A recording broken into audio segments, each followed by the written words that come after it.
ñu bari ci yéen xam ngeen ko ba pare général Moussa Fall général Maïssa Sele Ndiaye moom moo nekk nii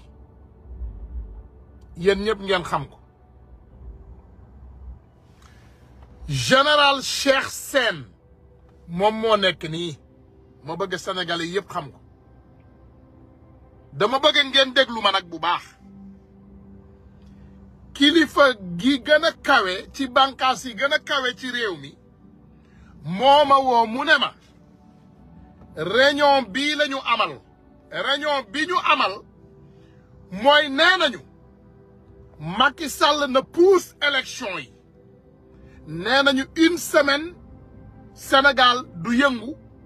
te ñoom dinañu assurer sécurité Macky Sall ñu jox Macky Sall garantie ne mën naa pousse élection yi dama leen di wax sénégalais yi laay waxal daf ma ne fexeel lii dugg ci nopp sénégalais yi ñoom ñu ngi amal réunion depuis altine la ñu amoon réunion bi lundi la ñu am réunion bi déglu leen ma bu baax les 3 généraux ont eu une réunion avec Macky Sall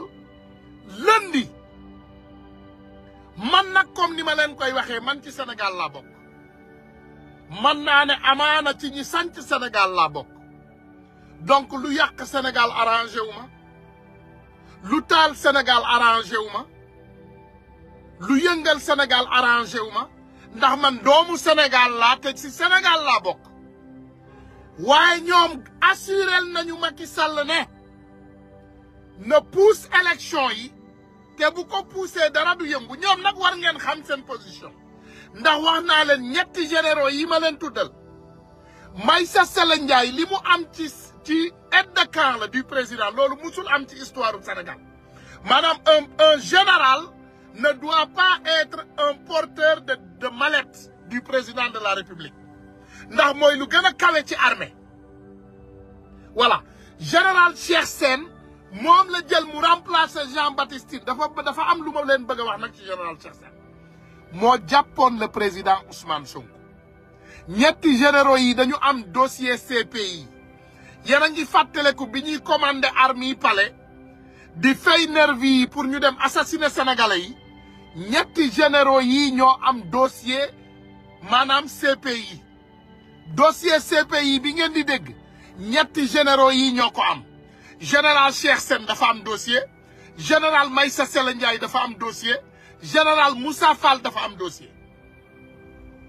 donc ne vous demandez pas la question pour lan ñu bëgg a toog ci nguuru Sénégal gi bëgg a continuer forcer ndax éminent c'est éminent ñoom xam nañu ne dañuy dem prison yàgg dinañ dem kaso yàgg dinañ leen jàpp donc ñoom ñoo pousse Macky Sall mënumaa ne nag jàpp otage ndax wax dëgg yàlla ñii ñu ngi may ne Macky Sall il n'est plus au contrôle ñii ñu ngi may ne ba léegi Macky Sall mooy doxal donc loolu ba léegi c'est un débat à retenir waaye ñetti généraux yi dañ ma ne mu fanaan ci nopp sénégalais yi suba bu ñu jógee di taal ndey Sénégal bu leen fàtte ne général Moussa Fall warul fanaan këram xam ngeen fi mu ne général Maïssa Sele Ndiaye warta fanaan xam ngeen seeni këru baay xam ngeen seen cosaanu maam général Cheikh Sène warta fanaan xam ngeen seeni cosaan manu leen yegg ci ñoom fi ñu nekk ci gendarmerie loolu dernier coup lay doon waaye bu bal yi tàkkee xam ngeen ni ñoo xam ne ñooñu la ñu war a njëkk ciblé ak seeni ay intérêt am na nag fan yi benn immeuble boo xam ne ñoom génnee nañ ko mi ngi jaay xaw ma ku ko moom ci ñoom ñett dama leen di yónnee immeuble bi ngeen gis ñoom ñu ngi jaay seeni ay yëf bëgg a génn dañu fi mu toll nii problème bi ñu am mooy amuñu temps bu doy pour daw te xam nañu ne élection buñ ko tëggee suba xam nañu ne dañuy daanu automatiquement xam nañu ne Bassirou Diomaye Faye day daanu amin Bassirou Diomaye Faye mooy jël réew mi xam nañu lool Amadou Ba ñoom jël nañu décision pour sacrifier ko ba pare Amadou Ba dama bëgg yow nga dégg loolu te mën naa ne sax baax na ci yow ndax yow mi yàgg nga li mu yor ci ñoom ci dossier dafa bari Amadou Ba li mu yor ci dossier ci ñoom dafa bari donc ñoom xam nañu ne Amadou Ba problème la pour ñoom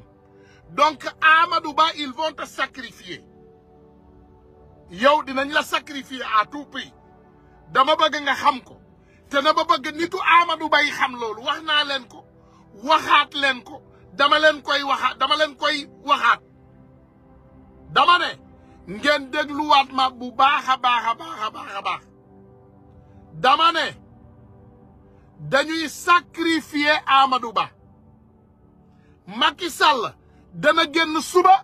dina annoncer ne day pousse élection yi par force ce qui est un coup d'état constitutionnel maanaam coup d'état constitutionnel la ci Sénégal maanaam masul am ci histoire du Sénégal président mën a jékki-jékki pousse ay élection présidentielle élection locale yi mën nga koo pousse ci ay prétexte élection législative sax mën nga koo pousse ci ay prétexte pour jubbanti élection yi waaye présidentielle kenn mënu koo pousse ndax mandat président bi dafa jeex li mu digle woon ak sénégalais yi jeex na maanaam Macky Sall nekkatul président Sénégal parce que pour nga nekk président il faut être élu et élection biñ ko éliroon moom mi ngi jeex le 25 février Macky Sall nekkatul président bu Sénégal alerte bi ma am nag pour wax ko sénégalais yi pour sénégalais yépp xam ko te ñu jël suñu ay matuwaay Amadou Ba xam leen ne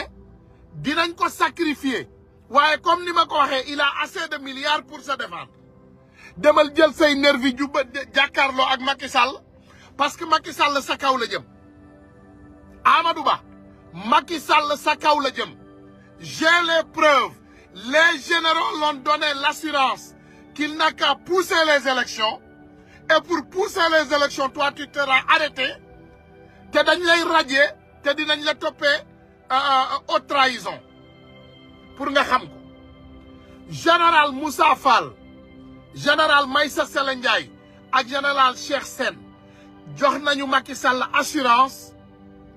ne ñoom dinañu fexe lépp lu ñu man pour assurer ko sécurité ñetti délinquant la yoo xam ne seen dossier mi ngi CPI pour sénégalais yi xam ko seen dossier mi ngi CPI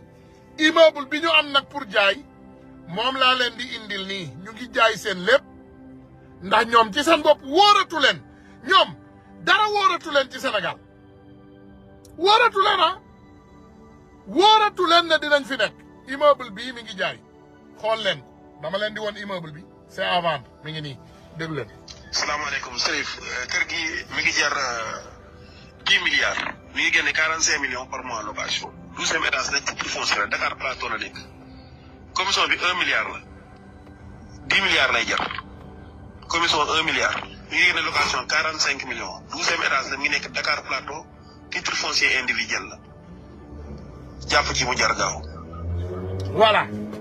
yéen a ko gis ñu ngi jaay seeni ay immeuble ñu ngi jaay seeni ay bien Mame Mbaye Niang dafa am problème ak Amadou Ba ñoom ñëpp Amadou Ba dafa yor seeni ay dossier lii setal Ousmane Sonko mi ngi ci loxo Amadou Ba rapport IGE bi ngeen xam te àdduna bi yëpp am ko mi ngi ci loxo Amadou Ba Amadou Ba moom moo commandé woon rapport boobu Samba Lawbe Dieng mi defoon rapport bi il a été assassiné te Amadou Ba am na dossier yooyu loolu mooy guerre bi nekk diggante Amadou Ba ak Mame Mbaye Niang dama leen ne il faut sénégalais yi bàyyi xel sénégalais yi bàyyi xel nekk Macky Sall hold-up électoral lay waaj a def te loolu bu ko defee 3e mandat bi mu doon laaj pour may boppam temps pour mu gën a yàq réew mi pour mu gën a tëj ku mel ni Ousmane Sonko ak Diomaye ak ñeneen loolu la bëgg a forcer fi mu ne ñun sénégalais yi nag ci ñun la dépendre lii laa amoon ci message maa ngi sant ñëpp di gërëm ñëpp yóbbante la mënuma